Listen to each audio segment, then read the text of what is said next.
All right, welcome back, everyone. We haven't been on the video for a while, so this is the first time in a couple of weeks. So going through a lot of stuff, a lot of turbulence. We're not in the tribulation era yet, but we will be very shortly. It's like a calm before the storm, where I grew up in northern Indiana. You could hear a pin drop right before the sky got totally dark, and you had torrential rains, you had tornadoes, you had whatever the storm was. That's where we're at now. We're in the calm of the storm right before the storm hits. And it's not hard to see. People are it's a weird feeling. It's really a weird feeling. And wanted to pray for a special friend by the name of Angela. Angela, thank you for your communication. And please, everybody, pray for Angela. We're all going through some tough times. Angela's going through some extra tough times. We need some prayer warriors out there who will throw some prayers in Angela's way. Right straight to you, Angela. We all love you. We all care about you coming through the storm.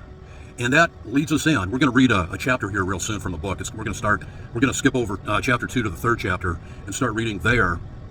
But we're going to call this something like validation before the tribulation, or validation is on the way, or something like that. Validation before the tribulation. No, time out. Validation through, like that even more. Validation through the tribulation. Because that's really what we're talking about. You're going to see literally people that when this stuff hits, it's like a hurricane. It won't stop. It'll just keep coming and coming and coming. You're thinking, when is this going to stop? It's going to get to the point where in Revelation it talks about the rich men throwing their gold and silver out into the street. So they're not going to say to, necessarily to their wife, honey, I'm going to go out to the street. I'm a rich man. It'll take me a few minutes to walk out there from the house, but I'm going to throw my money in the street. And then they proclaim, and hide us from the wrath of the Lamb. So it's a metaphor. There's going to be, in this validation process going through the tribulation, there's going to be validation. There's going to be where people, no matter what you're going through right now, this validation is all about you showing the world, really, who and what you are. It's going to come to the surface like never before. We'll be transitioning to a different value system. And that's really what this is all about. Is a different value system. It's a different era, a different epoch, a different reality. But we have to go through that changeover to get to where we need to be. The Lord's leading us through this final, it's a spiritual wasteland out there, even right now as we speak. Just imagine when this gets rolling. It even talks about, just read Daniel chapter 12, and it talks about the times and half a time, which is 3.5 years. We talk about 3.5 years all the time, no pun intended, all the time, because it's the essential breakdown of the tribulation, because it was Christ's ministry that fulfilled that first half of Daniel's last 70th week. It didn't go chronologically, shooting through the air to land on pre-trib, 7-year dispensational rapture cultus. No, it did not.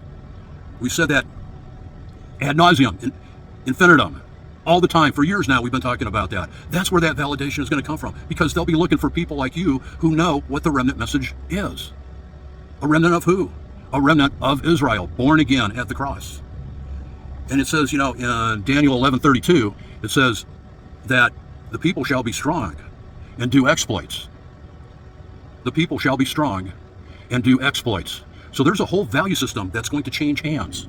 And if you're not on the right side, people, they talk right now, the big thing in the news is, should I buy gold or sell gold? Should I buy crypto or sell crypto? Well, this is completely different. This is off the charts. People don't understand that it's a value system, but it's the ultimate value system. It goes from the physical to the spiritual, and the spiritual lives on through infinity. Now's the time to make the right decision. Who do you place your faith, your hope, your trust, your confidence in? The world system? The world system is already vanquished. If the news media ever did honest reporting, people would know that. People would also know that the 6-point star people have already attacked Iran. Oh yeah, but they don't want to report on it. No, can't do that. It's going to affect the elections. Do you see how all these things are nuanced? But going through the tribulation, they will be unnuanced, if that makes any sense. They'll be perfectly clear for the people who do know their God shall do exploits. Actually, tomorrow we'll do the reading of the 3rd chapter. I'll go through the first paragraph. This is a book that yours truly wrote back in 2016, so we've been doing this a while. And very few people either have read it or read it, And it's one of those things where the essentials are the ingredients. Not only are they in the Word, especially from a prophetic standpoint, because in Revelation 19, 19:10, I believe, where it says the testimony of Jesus Christ is the spirit of prophecy. But if people don't have their prophecy right, then they're going to be looking at the wrong time frames, the wrong events on the horizon, and everything all included. Then, if they've been given this escapism message, especially from the pre-trib 7-year dispensational rapture cultist, or cultism, they're going to be expecting to be out of here. What will they still be doing here? That's what they will be asking their pastors. And the Roman Catholics basically don't have a clue. We're not trying to bash anybody. We're just saying this is what their denominational perspectives are. It just so happens this is what they believe. So let's go into the third chapter, and we'll read a couple of the paragraphs. The global metaphoric transfer. This ties in perfectly to what we're talking about. There will be a global metaphoric transfer, but it will be carried out from the physical into the spiritual, especially into the spiritual, and it will be a revitalization and a validation for the people who already know these dynamics. They'll be jumping up and down. They'll be so happy that, and we've already talked about who are the 144,000. Well, they're not male virgins from Tel Aviv, 18 years old, but they're male virgins in the sense that they're not tainted with any bad doctrine. And also by the same token, it says that they have no guile in their mouth. Well, guile is not something that a dentist is going to look for when he says open wide. No, guile has to do, it's synonymous with the word deceit. They're not trying to deceive you.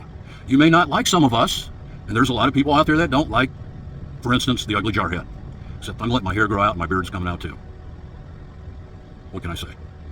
But neither here nor there. These are the things that we need to keep in constant focus as we go forward, because things are going to happen on such a cataclysmic global rate. It'll be mind-blowing. All right, if physical wealth were measured in just what could be bought or obtained with money alone, then we would desire what money can buy. Yeah, of course. That's what people normally try to do anyway. Try to give it a good outlook, but that's what they consider. Unfortunately, this is the way most all societies think and believe. Nowadays, the world gyrates and spins to the compass of an increasingly international rate of exchange. So you can see we're trying to lead up to something, an international rate of exchange. And we'll get to that part here in a second. It's called globalism. It's a nasty word, and it's the way the world is going. Globalism. That's what they've been planning for centuries and centuries and centuries now. Most sovereign nations are giving way to a world business platform. It's called globalism. In globalism, boundaries are destroyed. Now, this book was written in 2016. No, written in 2015, published in 2016, okay. It says it perfectly. Boundaries are destroyed. There was a commentator, and it's on my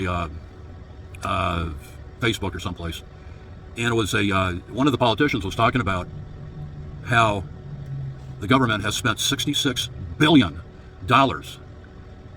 on people that don't belong here, but only about $3 to $5 billion has been spent on our veterans, as an example. So if you can imagine the enormity of 66, there's that 6 billion dollars. Talking about type anti-type, type shadow, if you understand those principles. Okay, in globalism, again, boundaries are destroyed, nationalities eviscerated, and people are fleshed together into an economically deprived new world order. We're saying it, we're down to crunch time. We're here. We are here. Where politics and religion merge into a collective government and a one-size-fits-all world religion with a future monetary rate of exchange. Now, this is what they want, but this is not what they're going to get, because instead of all of that, it's their ordo ab chao, which is Latin, and it means order out of chaos. Problem, reaction, solution is another way to couch it, but it all has to do with the same thing. They believe that Phoenix will be rising out of the ashes of diversity, as an example. This is their logic. So they homogenize people, places, things, so that everybody is on a world system of atheistic communism. But, however, God has different plans. God is taking those 144,000 that we just mentioned and getting this news out to people who need to hear the real news, because these things will happen here very shortly. If you're not in a position or if you want to rededicate your life, or, you know, the word says that all have sinned, all have come short of the glory of God, and that everybody will be judged someday. Do you want to be proud of what you've done in a worldly sense? Or do you want to be humble in a spiritual sense and accept what Jesus Christ did on the cross? That's where we put our faith, our hope, our trust, our confidence in Jesus Christ, what he did at the cross, and how he takes that spiritual economy from the physicality of the other economies that have been failing for hundreds of years now, and he converts it over to lasting, eternal, spiritual gold. And you won't have to look far. All you have to do is look down, and you'll see it right on your feet. It'll be luminescent. This is what God has planned for you. But he's looking for a humble heart. He's looking for people that will come to put their uniform on, get their jersey on, and go to the fray, and lead by example. That's what the 144,000 do. We're trying to get people in a good place. So ask God into your heart if you've never done that before. Ask Jesus Christ personally to come into your life and renew your life, to save your life, and to validate the good person that you are, because you wanted to make an investment in all eternity. And Jesus Christ is the best, the only, the way, the truth, and the life of that proposition. You'll never go wrong. I love you guys. We'll talk soon.